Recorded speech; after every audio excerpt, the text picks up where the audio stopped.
Welcome back, everyone, to Rev'd Up for Sunday. We're the clergy of St. Mark's Episcopal Church in New Canaan, Connecticut. I'm Elizabeth Garnsey. And I'm John Kennedy. And in this podcast, we take on the lectionary gospel for every Sunday. And we're up to the 13th Sunday after Pentecost, the last Sunday in August. Can you believe it? No.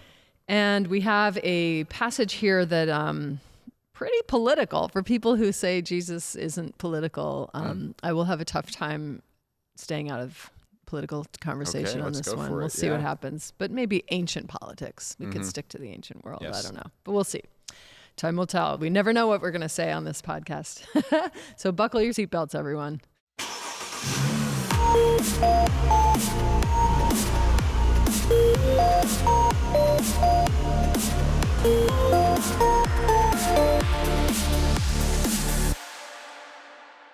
Let's hear the text.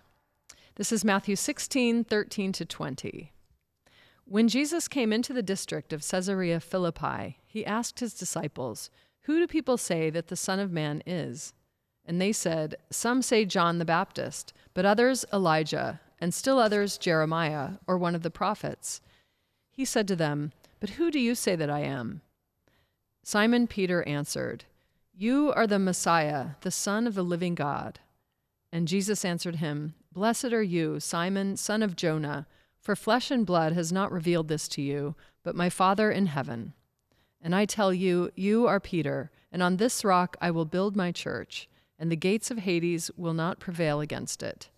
I will give you the keys of the kingdom of heaven, and whatever you bind on earth will be bound in heaven, and whatever you loose on earth will be loosed in heaven." Then he sternly ordered the disciples not to tell anyone that he was the Messiah. The gospel of the Lord. Thanks be to God. Yeah. You have a good place to start us off? Just maybe situating us in the story. Yeah. I mean, we're in ordinary times. We're basically just following along sequentially in Matthew's gospel. So last time we looked at Jesus's, I think, first dispute. One of Jesus' first disputes anyway with the Pharisees in Matthew's gospel, that time about ritual purity and observance of the law. Jesus and his disciples are not washing their hands and before eating. And then we have the Canaanite woman and her faith and the healing of her child. We skip over something moving from that passage or pericope to today's, which is Jesus again having a confrontation with the Pharisees, as well as the Sadducees, a different religious group that, despite their differences with the Pharisees, were united in their opposition to Jesus. So things are heating up here, and today this question about who Jesus is and what is his authority and what authority do his disciples have is very much charged, because those who have recognized authority are starting to clash with Jesus and his friends. So just a little bit of a setup. Yeah, that's a helpful, great setup. Yeah. So he takes his disciples up to the district of Caesarea Philippi. So you've set it up perfectly for what I thought I might say about that, which is that it's a long way to get to Caesarea Philippi. And I don't think you would go there unless you really want to, because it's 25 miles north of the Sea of Galilee. You know, most of Jesus' mission takes place around there, around the Sea of Galilee and towards Jerusalem, you know, going in the other direction. But here we find him going up to the district of Caesarea Philippi. And this is a place where, you know, it's home to the kind of pantheon of gods of Baal, you know, the ancient Canaanite religions. And it was a place where there's a fountain coming, or a kind of a natural spring spewing out of a cliff face there.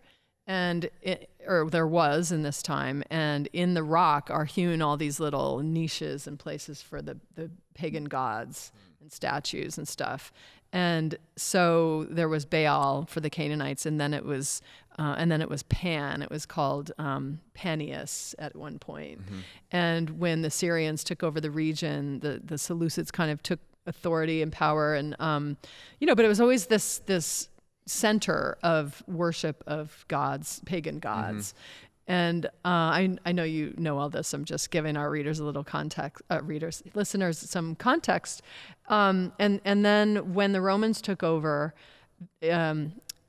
Caesarea Philippi, it took on this name Caesarea Philippi because Herod Philip, son of Herod the Great, was given this seat, and he named it for Caesar Augustus and himself. So here he is all enmeshed in this pagan worship and in politics with the Romans, and he's the Jewish leader. Yeah. So, I mean, the people, it's so fraught. It's like such a political place. And, there are two places that are, it's sort of called the Gate of Hades because it's this pagan religion center.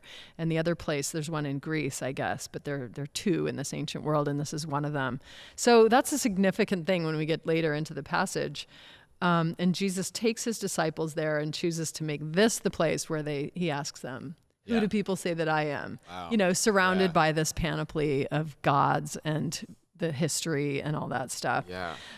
So I learned all that preparing for this podcast and feel like it changes the passage for me. It does, absolutely. And so when he says, who do people say the Son of Man is, he's asking something really pointed. He is. And maybe you want to talk about the Son of Man title. Sure. But, yeah. I mean, it's a title that Jesus applies to himself throughout the Synoptic Gospels. It shows up in John a lot less, but it's still there.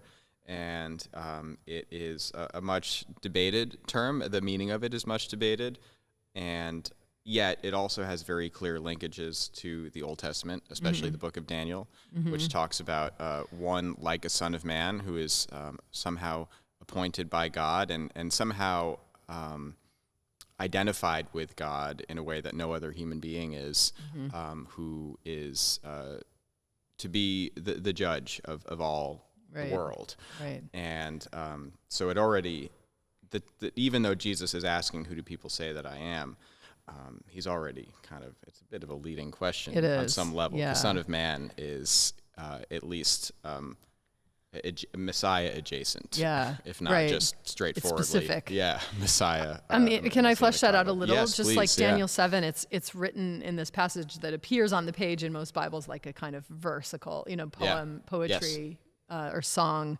and it's a passage about the throne, the throne of God, and God sort of destroying all the beasts and taking away their dominion one by one. And then the passage says, and then one like the Son of Man approached the throne of God, and to this one is given all dominion, authority, kingdom, power, and this kingdom will have no end, and so on. Yeah. So it's actually like the frail human being is the one who gets.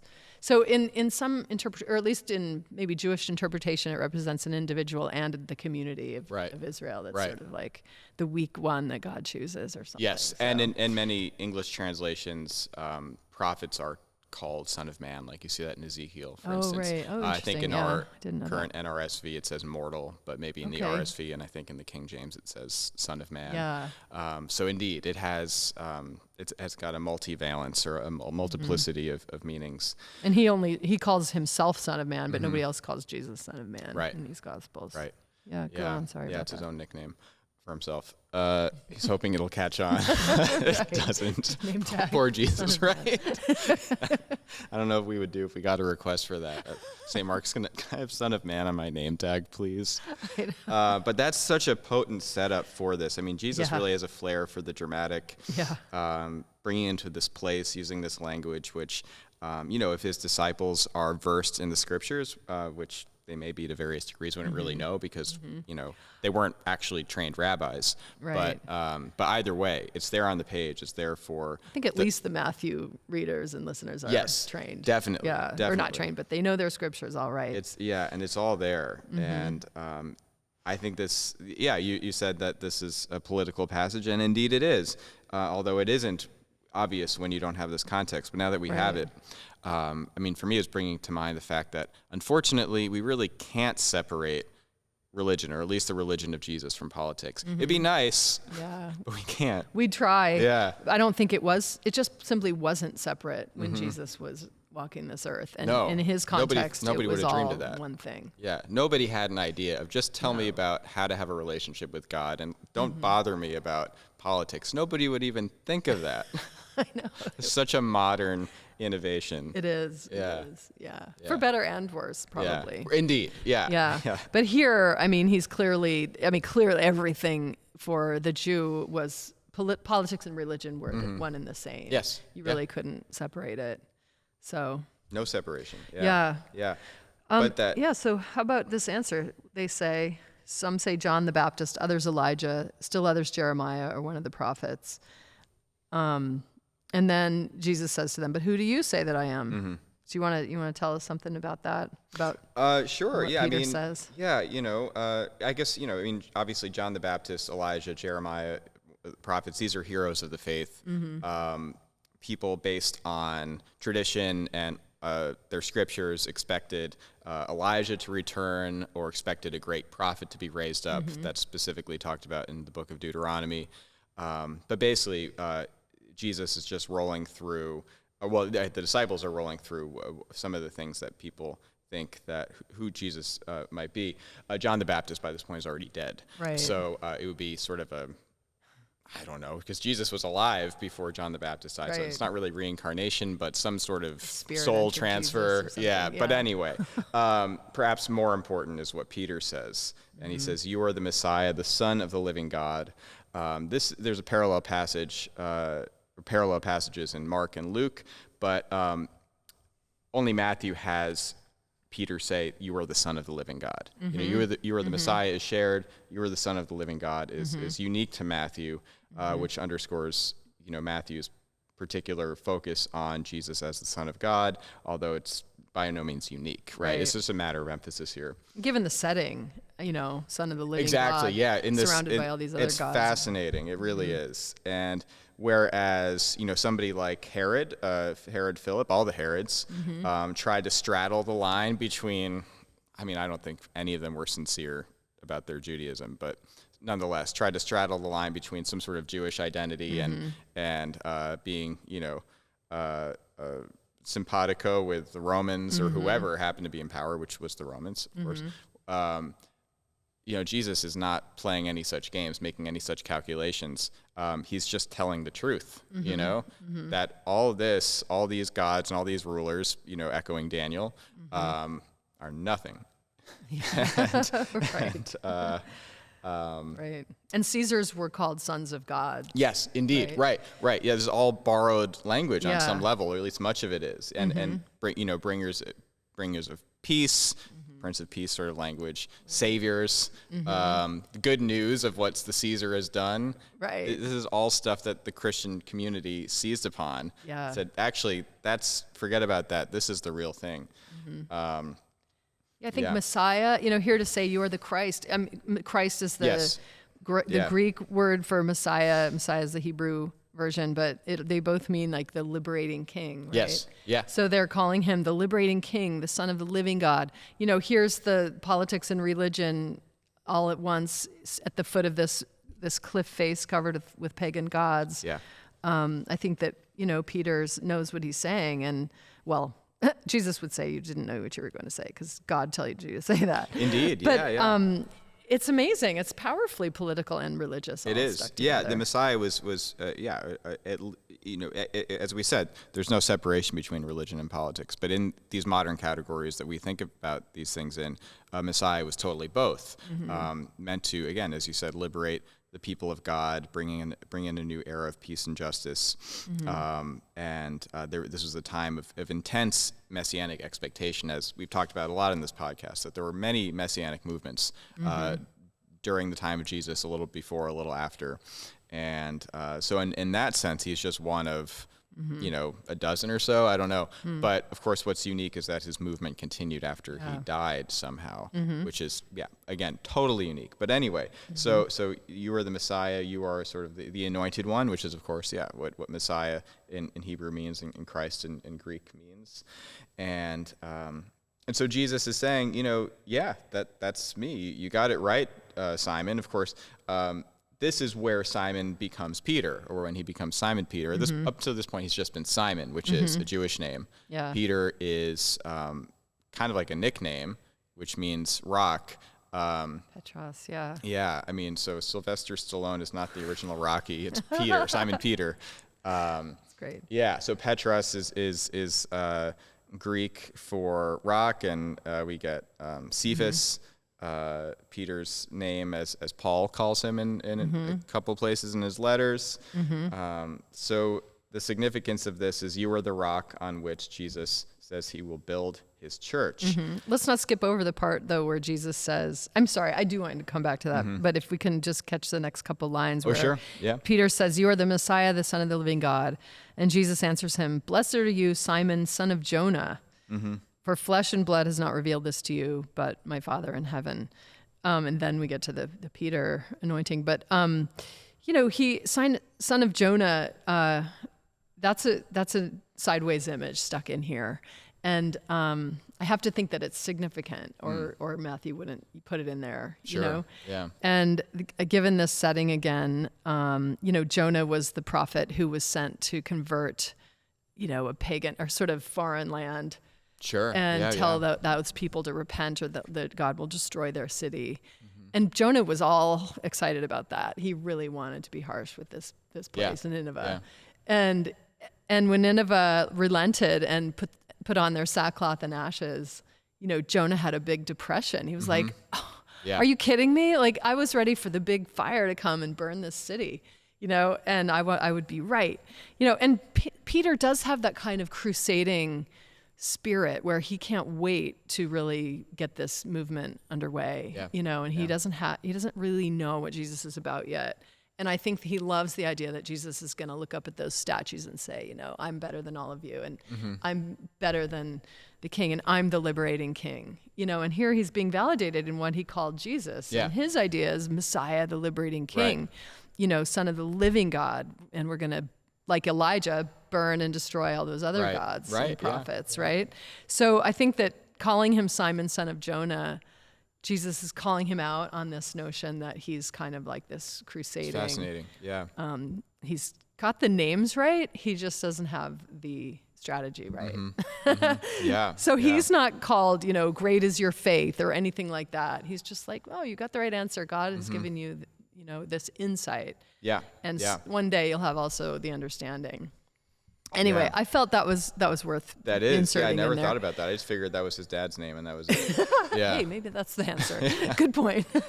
No, but interesting. Yeah, but go on. Yeah, you were going to talk about Peter the Rock. Yeah. I mean, this is obviously a profoundly significant and consequential passage in the history of Christianity. It has a lot to do with certainly the scriptural basis for what's called the primacy of Peter. That Peter has a unique place among the disciples in that he is obviously the one who Jesus says is the rock on which he will build his church. This passage is cited by Roman Catholics for their for the papacy, the tradition of the papacy. They say, of course, that Peter was the first pope, which may be a little bit of an anachronism. There was no St. Peter's Square, and he didn't live in the papal palace. Well, actually, the current pope doesn't live in the papal palace, but nonetheless, there's a tradition linking St. Peter to Rome, to leadership in the Church of Rome, such as it was in the time of the apostles. So there's some linkage, certainly, to the leadership of Peter and the continued leadership of the Bishop of Rome, which is, of course, what the Pope is in the Catholic Church. Of course, they read this perhaps in a rather straightforward sense, that, Peter is the rock on which the church is built. And then, so it continues. The gates of Hades is, we could talk about that for a second, I suppose. It's basically an image of the power of death, saying that power of death will not prevail against this church that is being built. I want to say Jesus was gesturing to that stone face again. Yeah. This is the gate of Hades, and it was even called that. It was. Was it? Oh, I didn't know that. Yeah, the gods of the underworld and all that. And there were two places called the gates of Hades. This one and the one in Greece. I did not know that. Yeah.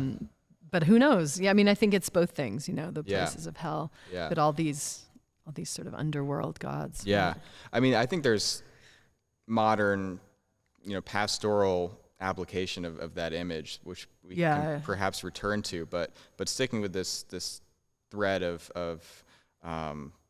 the authority of Peter, or the authority of the church, and what it means for the keys of the kingdom to be given to him, and this binding and loosing stuff that we're coming into.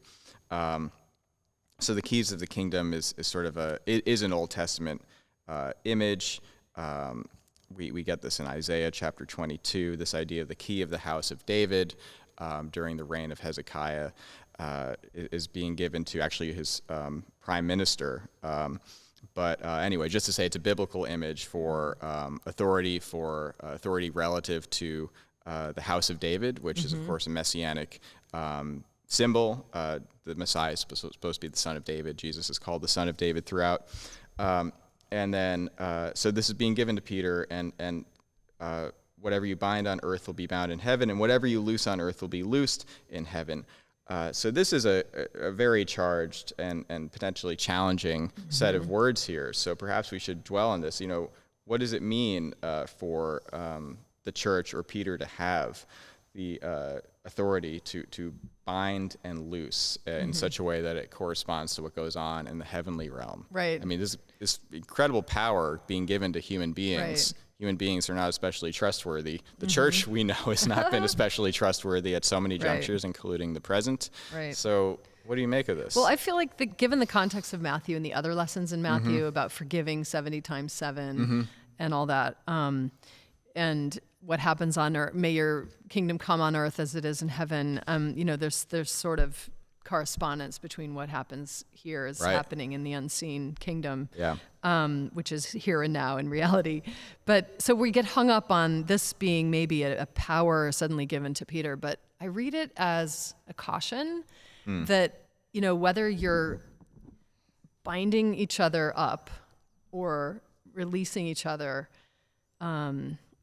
you have agency, and be careful how you practice that, because you keep people out of the kingdom if you're binding them out, locking them out. Yeah. And I think that all the messages from Jesus are forgive, forgive, forgive, pray for your enemies, love those who persecute you. It's all in the Sermon on the Mount in Matthew. Right. And, forgiving 70 times 7 is the key instruction to the way of loosing, binding and loosing. So we have parables where there's the servant who's the unforgiving servant, who's forgiven all his major debt, and then he goes out and nickels and dimes all the people that owe him. Yeah. And so he's then shut out, and they double down on his debts. And the point is, he chose to not participate in the loosing, and I guess to me that this is more of a caution than a superpower. Yeah, that's really interesting. I mean, I think that's totally right on, because later in Matthew in chapter 23, when he is critiquing very pointedly, very, very strongly the Pharisees and the scribes and so on, he says that they are locking other people out of the kingdom of heaven through their misdeeds, through their hypocrisy. Right. Through their better to put a millstone around your neck. Is that the passage? I don't know if that's the same passage, but it's all of a piece, most definitely. I mean, Jesus, he's so good at these jabs, at these mic drops. He says, you are locking other people out, and you are not going in yourself. I know, and then he walks on his way. Right, I'm going to get a snack. So I think it absolutely is a caution, and back to Jesus's confrontation, if you will, with this. With the depiction of all these other gods in this land of pagan rulers, it's not like Jesus is saying, they're nothing and I'm the real thing because I'm playing the same game as them, but I'm just doing it better. It's not the sort of bravado sort of thing. He's saying that I'm the real thing because my way is totally different. Right. Stay tuned for next week, because that's when we get the second half of that. Indeed. It's a different path. It's a different reality. He's representing a whole different conception of God. Right. Than any of these. It's a good cliffhanger. Gods, depict. Yeah, indeed. Absolutely. I think you're really right. Yeah. I can't wait to hear. There are a few interesting, along the lines of what it is that we need to be cautious about. There are a few different ways to interpret what this binding and loosing can be about, which we've obviously begun to delve into. But there's a parallel verse really to this in John's gospel, where he says, if you forgive the sins of any, they are forgiven. If you retain the sins of any, they are retained. So certainly there's some sense of this being about forgiveness of sins, however construed. It could have something to do with exorcising demons, which doesn't seem very relevant to us now, but was very relevant in the world of the Gospels. could have to do with, excommunication, who's in and who's out of the community, which we've talked a lot about the Matthean community, and there's a lot of communal divisiveness that was experienced, and that comes up later in Matthew. But perhaps the most compelling interpretation and the most supported by what's going on within Matthew anyway is the power to teach, the authority to teach.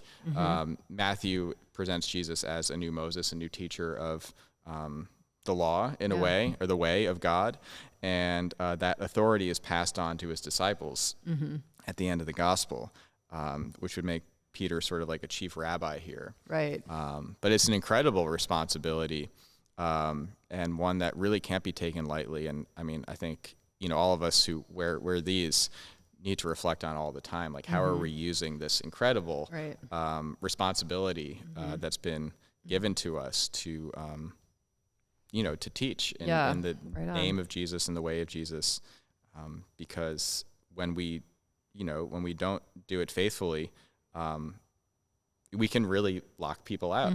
We never want to, but and in doing that, lock stumbling ourselves blocks. out. Yeah, indeed. Yeah. Well, thanks. Gosh, incredible insights. I get the joy of preaching on this great passage. So lots to prepare for even next week in this passage. So Indeed. Thanks for joining us, everybody. Jesus warns them not to tell anyone he's the Messiah. At the end, I think they just simply can't possibly understand till they see the whole picture. And we all have much to understand still. But thanks for joining us. Great conversation. And please share, like, and subscribe to this podcast if you haven't already. And we'll see you in church.